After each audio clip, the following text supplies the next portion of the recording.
L'histoire commence dans un sombre donjon rempli d'innombrables cadavres où un héros nommé Seo se tient devant un gigantesque monstre serpent, son épée ensanglantée à la main, prêt à l'abattre. Le serpent fonce sur lui à toute vitesse et Seo parvient tout juste à bloquer l'attaque avec son épée, sortant de l'échange indemne. Il a bientôt une idée et tente de prendre appui sur le mur du donjon pour frapper le serpent avec une attaque d'épée amplifiée, mais le serpent lit facilement son mouvement et le projette violemment contre le mur d'un puissant coup. Réalisant à quel point le combat est devenu dangereux, il décide qu'il doit en finir rapidement, alors il charge le serpent de front avec son épée désormais chargée d'un éclair. Malheureusement, son épée se brise en plein milieu de l'attaque et le serpent saisit l'occasion pour reprendre l'avantage. Alors que le serpent enfonce profondément ses crocs dans son corps, Seo le poignarde désespérément encore et encore avec sa dague, mais aucun de ses efforts ne semble avoir le moindre effet réel sur la créature. Le serpent l'écrase alors violemment au sol et commence à avaler lentement son corps, tandis qu'il hurle de douleur. Avec la moitié de son corps déjà dévoré, le serpent se contente de fixer Seo pendant un instant, se préparant à porter sa morsure finale. Seo sent soudain une vague de rage brûlante monter en lui et déclare qu'il est hors de question qu'il meure comme une sorte de lâche. Il accepte que la mort vienne le chercher, mais juste avant que le serpent puisse l'achever complètement, le temps se fige brusquement autour de lui et il commence à entendre une étrange voix inconnue l'appeler, se moquant de lui et le traitant d'homme pathétique. Seo entend clairement la voix et se demande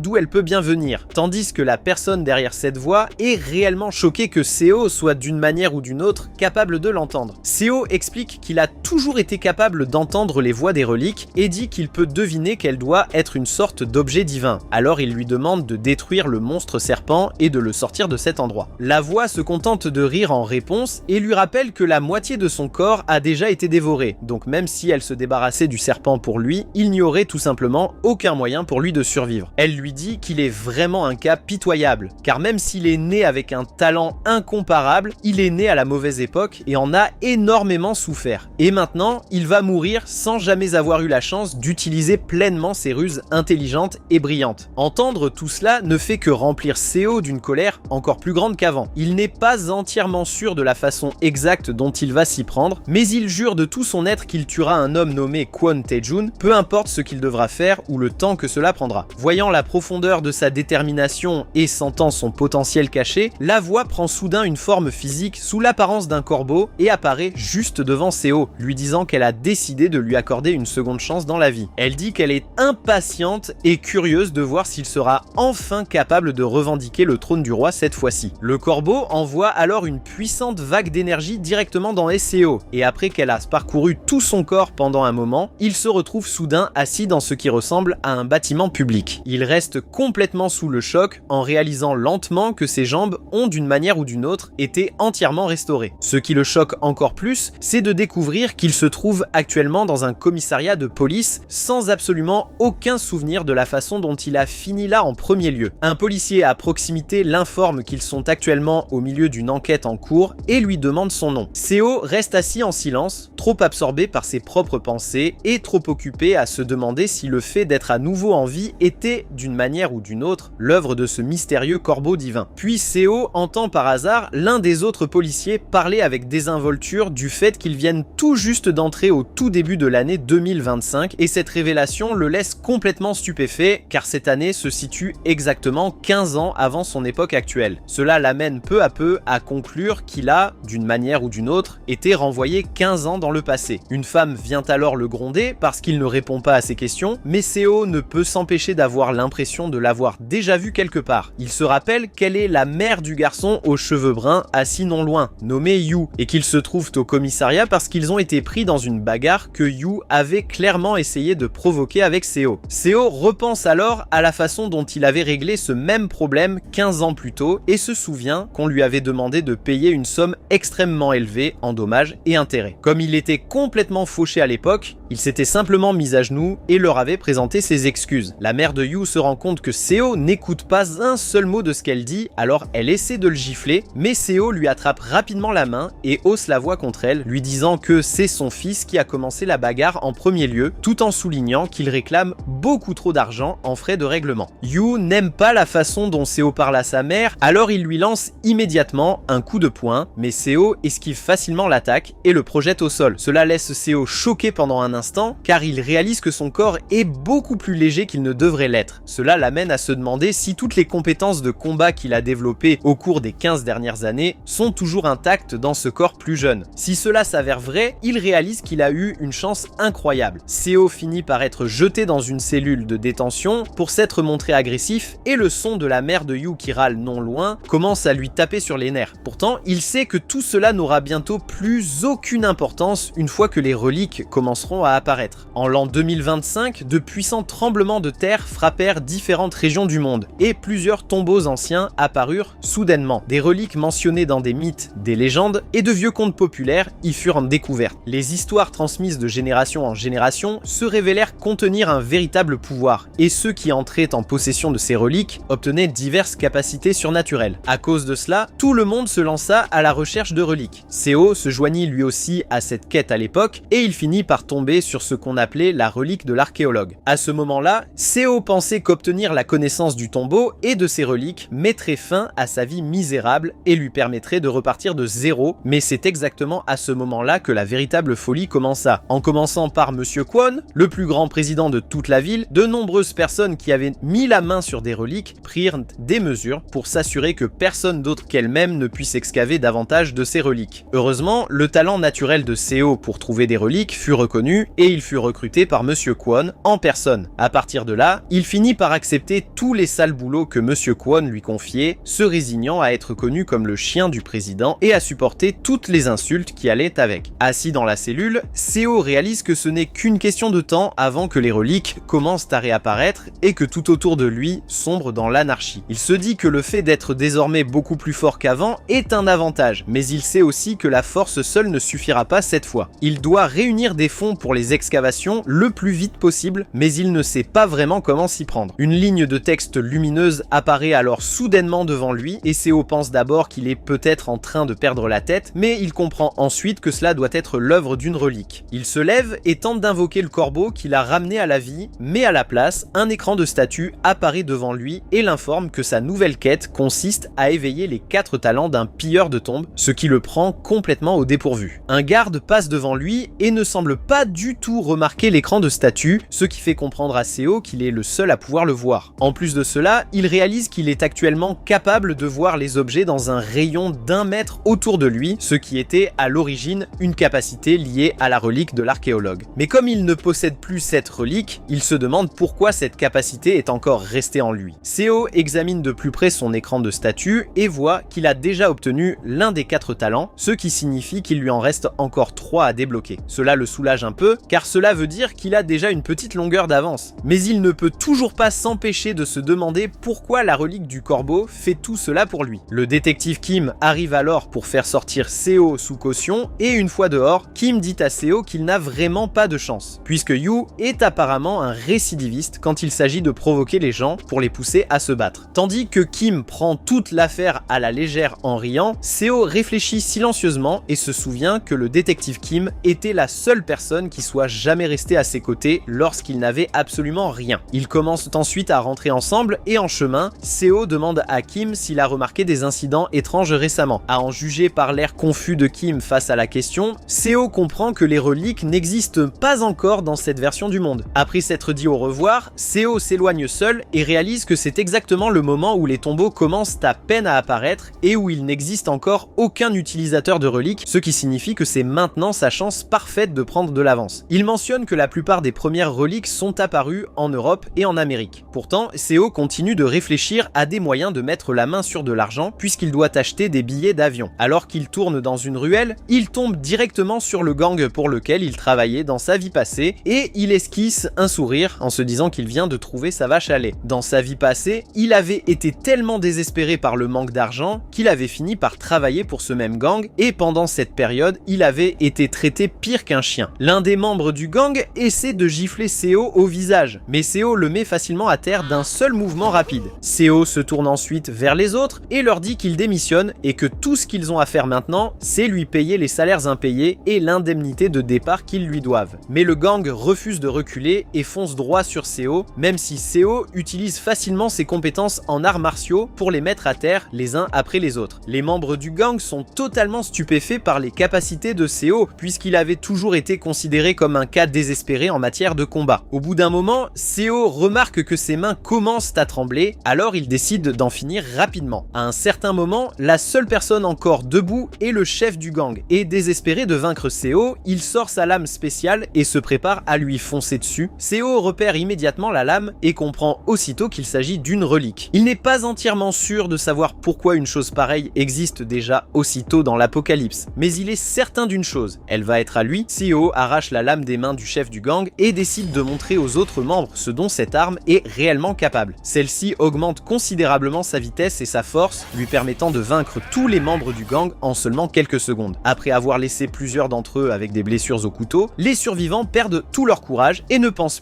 plus qu'à partir pour rentrer chez eux. Pendant ce temps, à la galerie Xiang, la femme responsable des lieux reçoit un appel de l'un de ses subordonnés. Il lui explique que Seo est soudainement devenu incroyablement puissant, qu'il les a tous battus, qu'il a volé chaque yen présent sur leur compte et qu'il a même emporté la statue de Bouddha. Furieuse, elle le traite d'idiot et lui ordonne de récupérer immédiatement la statue. Au même moment, Seo traverse la ville avec la statue de Bouddha dans les bras, se demandant ce qu'il devrait en faire. Un peu plus tôt, il s'est rendu dans un magasin de prêteurs sur gage, mais le courtier lui a affirmé que la statue ne valait pratiquement rien. Malgré cela, Seo refuse de le croire. Après avoir vu à quel point Arai, le chef du gang, était désespéré à l'idée de la récupérer, il est convaincu qu'elle doit avoir une grande valeur. Seo utilise sa compétence d'évaluation et découvre qu'une étrange substance est dissimulée à l'intérieur de la statue. Il se sert alors de la lame pour l'ouvrir soigneusement et y trouve une petite bouteille remplie d'un liquide mystérieux. Un large sourire apparaît sur son visage lorsqu'il comprend qu'il a vraiment évité de commettre une énorme erreur en ne la vendant pas au prêteur sur gage. De retour à la galerie, l'inspecteur Kim arrive avec Arai menotté. Il informe la PDG que la police a reçu un signalement concernant la vente de drogues illégales dans cet établissement. La femme nie immédiatement les accusations, affirmant qu'ils ne font que vendre des œuvres d'art. Cependant, l'inspecteur Kim lui demande d'arrêter de jouer la comédie car la police a déjà découvert les preuves dans leur entrepôt. Elle est stupéfaite que la police connaisse même l'existence de cet entrepôt, mais elle retrouve rapidement son calme. Elle pense qu'elle n'a aucune raison de s'inquiéter puisque chaque pièce à l'intérieur est protégée par un mot de passe. À cet instant, l'un des agents intervient par le talkie-walkie de Kim et annonce qu'ils ont fouillé toutes les pièces de l'entrepôt et découvert de grandes quantités de drogue. La femme reste complètement abasourdie. Toutes les pièces étaient censées être verrouillées par des mots de passe, elle ne comprend donc pas comment la police a pu y entrer. Avant qu'on ne l'emmène, l'inspecteur Kim place son téléphone près de son oreille. À l'autre bout du fil se trouve Seo qui lui dit qu'il était plutôt stupide de ne pas changer les mots de passe de temps en temps. Dès qu'elle entend sa voix, elle comprend que Seo était derrière tout cela depuis le début et hurle furieusement son nom pendant que les agents l'escortent hors des lieux. Sur le chemin du retour, Seo reçoit un message de l'inspecteur Kim l'informant que la récompense de 10 millions de yens pour son renseignement lui sera bientôt versée. Maintenant qu'il dispose enfin de son capital de départ, Seo décide qu'il est temps de rentrer chez lui, de dormir un peu et de se préparer pour le lendemain. Car c'est à ce moment-là que la chasse au tombeau commencera enfin. Cependant, une immense surprise l'attend. Un mystérieux tombeau est apparu exactement à l'endroit où se trouvait autrefois sa maison. Seo s'approche prudemment et surprend une agente de la CIA nommée Linda en train de parler à quelqu'un. Elle explique qu'ils ont de la chance que personne n'ait encore compris que cette étrange structure est en réalité un tombeau. C'est pour cette raison qu'ils prévoient de le faire exploser dès le lendemain matin afin de l'ouvrir. Un instant plus tard, Linda tombe soudainement sur Kenshi, un membre de l'équipe japonaise d'excavation. En raison de leur passé commun, elle le traite immédiatement de voleur, mais Kenshi lui répond de ne pas jouer les innocentes, car ils savent tous les deux exactement ce qu'ils cherchent réellement. Seo écoute discrètement leur conversation et apprend qu'ils ont l'intention d'utiliser des explosifs pour forcer l'entrée du tombeau. Cela lui suffit pour comprendre qu'il n'existe toujours aucun véritable expert capable de saisir à quel point ces tombeaux sont réellement dangereux. Seo considère cela comme une bonne nouvelle car cela signifie qu'il est actuellement la personne la plus expérimentée des environs. Soudain, d'étranges marques rouges commencent à se répandre sur le sol. Seo les reconnaît immédiatement comme des glyphes de tombeaux. Ces anciens écrits contiennent des informations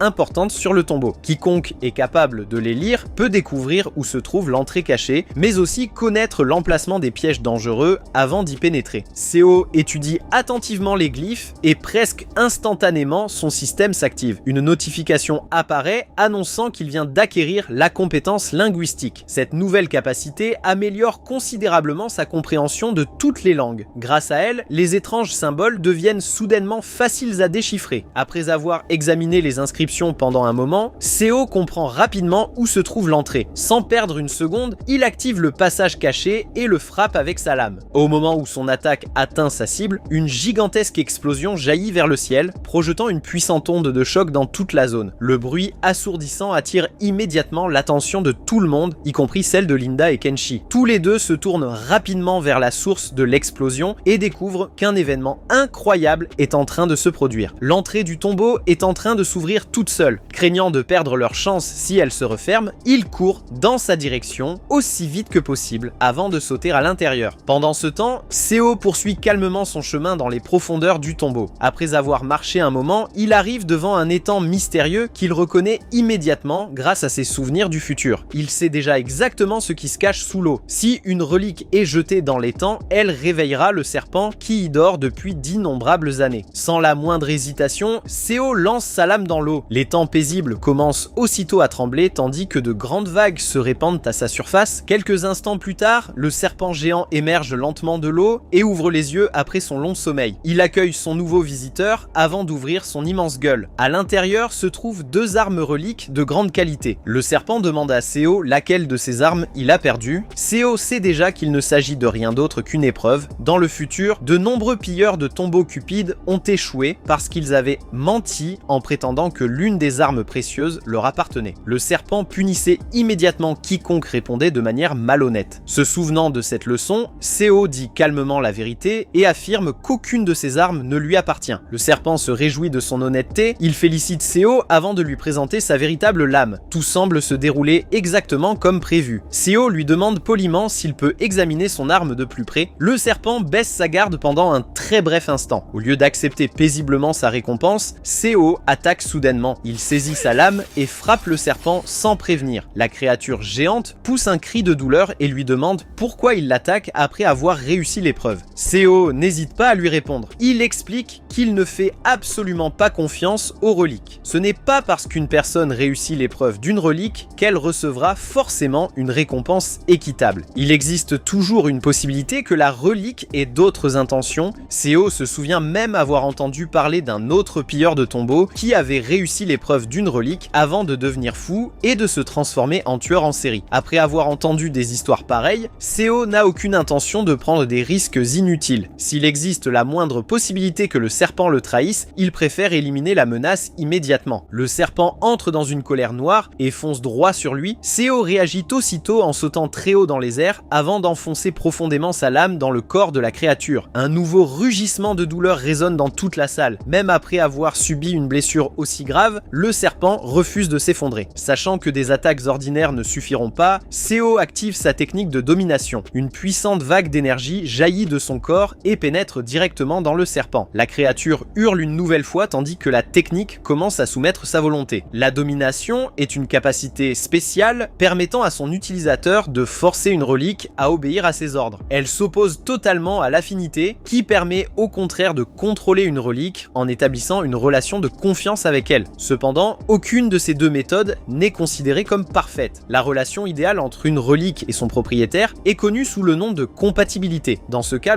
les deux parties se comprennent naturellement et combattent ensemble comme si elles ne formaient qu'un. Cette relation est souvent comparée au lien unissant un musicien talentueux à son instrument préféré. Même sous l'effet constant de la domination, le serpent refuse obstinément de se rendre. Il continue à se débattre de toutes ses forces, tentant de résister au contrôle de Seo. Voyant qu'il refuse toujours de se soumettre, Seo décide de mettre toute sa puissance dans une dernière attaque. Il injecte encore plus de force dans sa technique de domination tout en la canalisant directement à travers sa lame. L'énergie déchire le corps du serpent, le faisant hurler encore et encore. Le combat se poursuit pendant plusieurs instants supplémentaires avant que la créature n'atteigne finalement ses limites. La technique de domination de Seo finit par réussir à exorciser complètement le serpent. Après avoir terminé l'épreuve selon ses propres règles, Seo revendique officiellement le serpent comme sa nouvelle relique. En récompense, il reçoit une hache en or et une hache en argent. Une notification du système apparaît immédiatement indiquant que l'ensemble de ses statistiques vient une nouvelle fois d'augmenter. Seo prend quelques instants pour examiner ses améliorations, satisfait du résultat de son pari. Peu de temps après, Linda et Kenshi atteignent enfin l'étang. Convaincus de comprendre le fonctionnement fonctionnement de l'épreuve, ils reproduisent la même méthode en jetant une relique dans l'eau. Cependant, rien ne se passe. L'étang reste parfaitement immobile. Tous les deux fixent l'eau avec incompréhension, incapables de comprendre pourquoi l'épreuve ne commence pas. Aucun d'eux ne réalise que Seo l'a déjà terminé et s'est emparé de la relique. Avant qu'ils ne puissent poursuivre leur enquête, toute la grotte se met soudainement à trembler violemment. D'immenses fissures se propagent sur les murs, tandis que d'énormes morceaux de roche commencent à tomber du plafond. Comprenant que le tombeau est en train de s'effondrer, Linda et Kenshi abandonnent immédiatement l'épreuve et courent vers la sortie aussi vite que possible. Ils parviennent à s'échapper de justesse avant que le passage ne soit complètement condamné. Ailleurs, de retour à la galerie, les membres restants du gang sont toujours furieux. Leur chef a été arrêté, leur drogue a été saisie et tout ce qu'ils avaient construit s'est effondré à cause de Seo. Un membre du gang nommé Noburu serre les poings et jure qu'il fera payer Seo pour tout ce qu'il leur a fait. À cet instant, son téléphone sonne. Il est stupéfait de découvrir que l'appelant n'est autre que Seo lui-même. Dès que Noburu décroche, Seo lui dit d'oublier les salutations et d'aller droit au but. Il veut que Noburu rassemble le reste du gang car il a une mission pour eux. Seo explique que sa prochaine cible est Midas, la plus grande maison de vente aux enchères secrète au monde située à Las Vegas. Il pense que cette maison de vente détient de précieuses informations qui pourraient l'aider à se préparer aux événements futurs. S'il parvient à y accéder, il possédera un avantage considérable sur tout le monde. Il ordonne à Noburu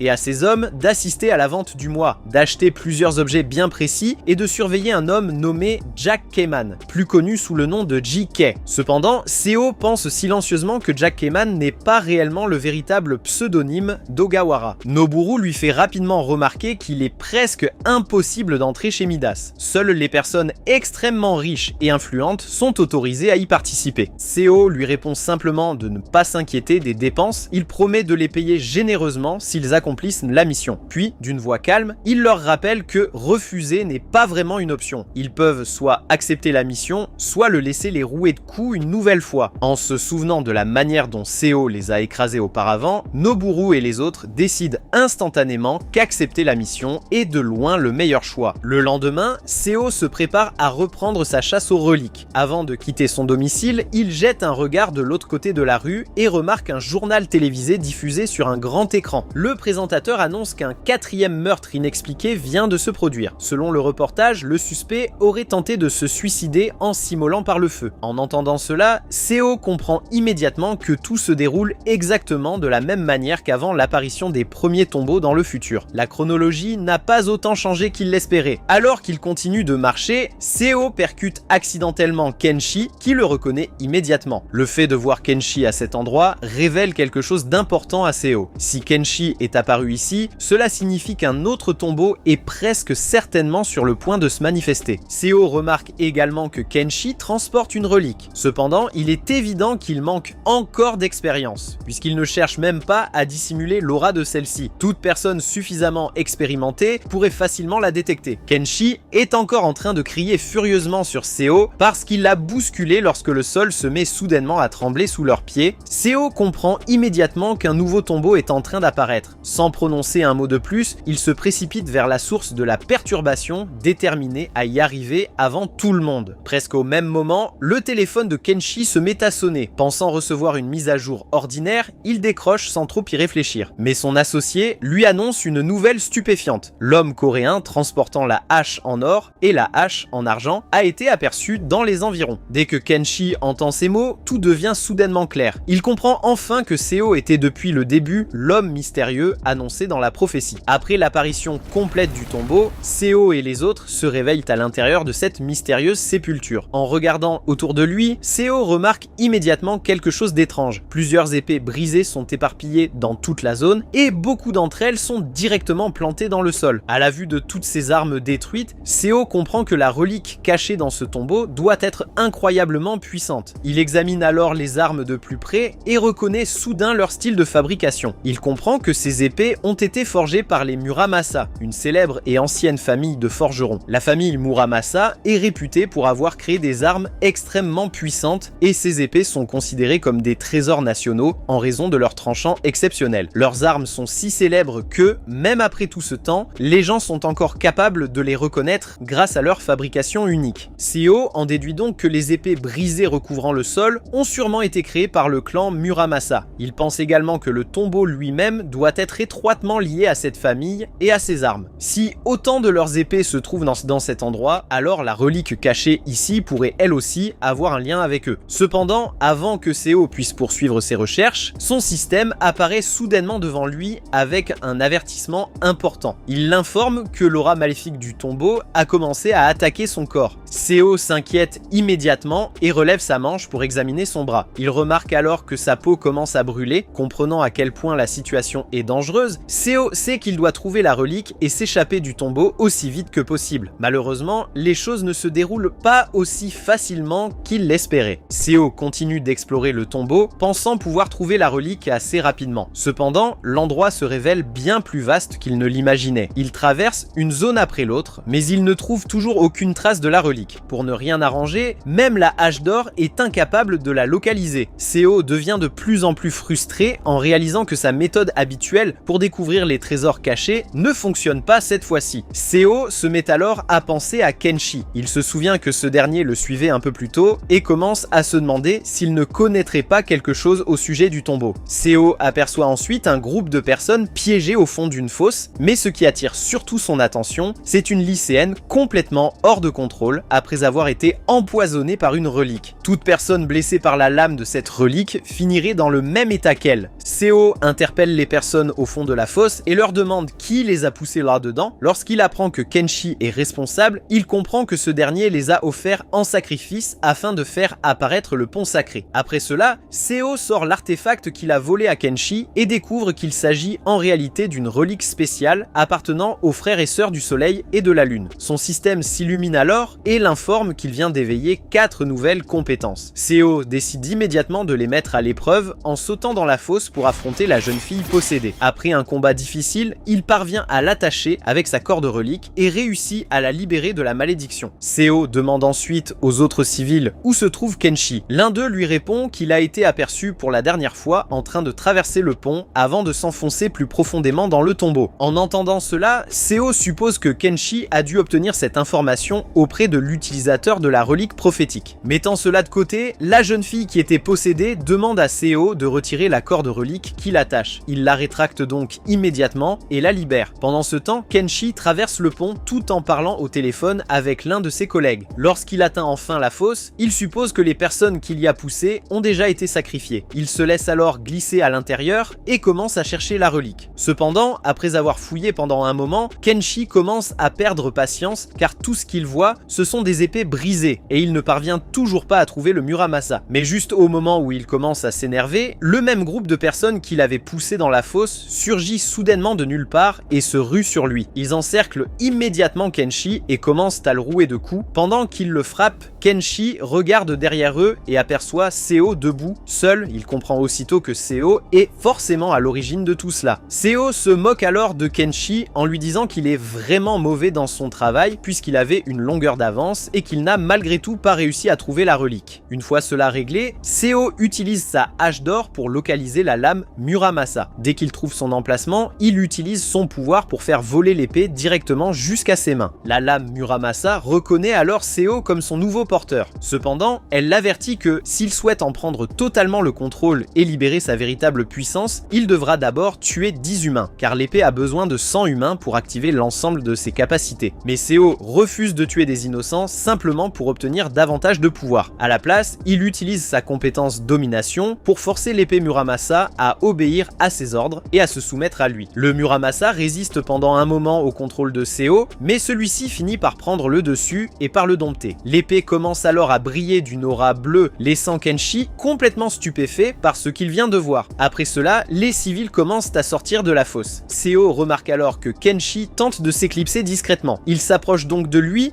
tapote l'épaule et lui fait comprendre qu'il ne trompe personne. Kenshi se met immédiatement à supplier Seo de le laisser sortir de la fosse. Il lui promet même toutes sortes de récompenses s'il l'aide à s'échapper. Mais Seo ne s'intéresse à rien de ce que Kenshi peut lui offrir. À la place, il lui enfonce simplement le le genou dans l'estomac avant de sortir lui-même de la fosse. En partant, Seo ordonne au tombeau de se refermer, celui-ci obéit, provoquant la chute de plusieurs énormes rochers qui écrasent Kenshi à l'intérieur. Pendant ce temps, le parlement japonais regarde les informations et son président devient extrêmement furieux car tout le monde ne parle plus que des tombeaux et des reliques. Il est particulièrement en colère contre Mori, le chef de l'équipe d'excavation, puisque ce dernier lui avait déjà assuré qu'il s'occuperait de tout. Mori affirme alors au président que la situation est différente désormais. Comme Seo est devenu leur principal problème, il promet de l'éliminer personnellement. Pendant ce temps, dans une salle de bain, Seo examine son bras couvert de cicatrices et comprend rapidement que ses blessures sont dues à l'utilisation de sa compétence domination. Chaque fois qu'il emploie cette capacité pour prendre le contrôle d'une relique, celle-ci est réinitialisée, mais le processus endommage également son propre corps. Plus la relique est puissante, plus les dégâts subis par Seo sont importants. Il comprend donc qu'il ne survivra pas longtemps s'il continue d'utiliser domination de cette manière. Seo continue de se plaindre de ses blessures pendant un moment, puis plonge la main dans sa poche et en sort une petite relique en forme de pilule. Il décide de l'avaler et dès qu'il le fait, il est stupéfait de voir toutes les brûlures sur son corps disparaître complètement. En plus de cela, il obtient également une nouvelle capacité appelée tolérance. Allongé sur son lit, Seo comprend rapidement que la compétence tolérance lui permet de neutraliser les poisons. Cela lui rappelle le corbeau qu'il a envoyé dans ce monde et il commence à se demander pourquoi celui-ci chercherait volontairement à lui rendre la vie beaucoup plus facile. Son système l'informe alors soudainement qu'une relique de rang S est en train de l'observer. Seo se demande aussitôt s'il pourrait s'agir du livre des prophéties, un ancien trésor du Japon. Contrairement aux reliques ordinaires, le livre des prophéties ne crée pas de tombeau. À la place, il choisit lui-même son propriétaire et la personne qu'il a sélectionnée est une jeune fille nommée Yuka. Le gouvernement japonais a rapidement découvert l'existence du livre et a proposé à Yuka une offre généreuse afin de pouvoir l'utiliser lors de ses opérations d'excavation. Tout s'est bien passé pendant un certain temps, mais Yuka n'a jamais vraiment été du genre studieuse et elle a toujours eu du mal à comprendre la langue ancienne du livre. Puis, un jour, une étrange prophétie est soudainement apparue et il était évident que les choses s'étaient très mal terminées pour Yuka. Dans le présent, il est enfin temps pour elle de consulter une nouvelle fois le livre des prophéties. Cependant, elle est bouleversée lorsque le livre lui annonce soudainement qu'elle va mourir. Toutefois, cette situation fait en réalité partie du plan de Seo. Il se trouve désormais au Japon, assis dans un restaurant où il mange tranquillement des sushis en attendant que les agents japonais fassent irruption. Ils savent qu'ils doivent penser qu'il est venu pour tuer Yuka. Les agents demandent alors à Yuka de jouer le jeu, de servir Seo comme un client ordinaire et de le regarder directement dans les yeux afin que le livre des prophéties puisse le marquer complètement. Ils lui ordonnent également de leur faire signe si quelque chose d'inhabituel se produit. Yuka entre dans le restaurant et tombe immédiatement sous le charme de Seo car elle le trouve incroyablement séduisant. Lorsque Seo porte soudainement la main à son épée, les agents à l'extérieur se préparent aussitôt à intervenir. Mais avant qu'ils puissent faire quoi que ce soit, Yuka ferme brusquement la porte, les empêchant d'entrer. Yuka commence alors à flirter avec Seo par message, puisque tous les deux ne parlent pas la même langue. Seo reconnaît que Yuka dégage une énergie très attirante, alors il décide de se prêter lui aussi au jeu de la séduction. Pendant ce temps, les agents continuent d'attendre dehors, totalement inconscients de ce que Seo est en train de préparer. Soudain, une explosion retentit à l'intérieur du restaurant. Lorsque la fumée se dissipe, les agents découvrent qu'ils ont été ligotés par la corde relique de Seo. Celui-ci sort ensuite tranquillement du restaurant, accompagné de Yuka. Laissant les agents attachés derrière eux, Seo se tourne vers elle et lui demande où elle souhaite aller pour leur premier rendez-vous. C'était la fin du 3e épisode. Regardez la prochaine vidéo à l'écran, abonnez-vous et activez la cloche pour ne pas manquer la partie 4.